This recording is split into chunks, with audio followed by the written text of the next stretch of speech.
இப்படி தனிப்பட்ட மனிதன் பாதிக்கப்படாமல் இருப்பதற்காக அந்த சமூகம் சில விதிகளை விதித்தது. தொடக்க காலத்திலே சட்டம் எப்படி இருந்தது வெளிநாடுகளில் என்பதை நீங்கள் படித்தால் அதிர்ச்சியுற்று விடுவீர்கள்.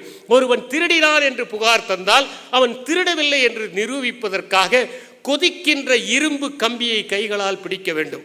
ஒருவேளை அவன் கை கொப்பளிக்காமல் இருந்தால் அவன் திருடவில்லை என்று பொருள். இப்படியெல்லாம் நீதி மேற்கிலே வழங்கப்பட்டதை நாம் பார்க்கிறோம். நம்முடைய சங்க காலத்தில் கூட அரசனுக்கு சொந்தமான ஒரு மாம்பழத்தை ஒரு பெண் தின்றாள் என்பதற்காக அவளுக்கு நன்னன் என்கின்ற மன்னன் கொலை தண்டனை வழங்கியதை நாம் படித்து பார்க்கிறோம்.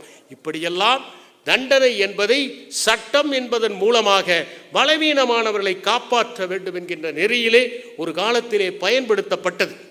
ஆனால் தூய்மை என்பது இந்த சமூகத்தை தாண்டி ஒரு மனிதன் ஏற்றுக்கொள்வது. இந்த சமூகம் சிலவற்றை சொன்னால் கூட இல்லை இல்லை இதை தாண்டி நியாயம் ஒன்று இருக்கிறது என்பதை நிலைநாட்டுகின்ற அந்த பொருளில்தான் திருவள்ளுவர் பல குறட்பாக்களை எழுதியிருக்கிறார்.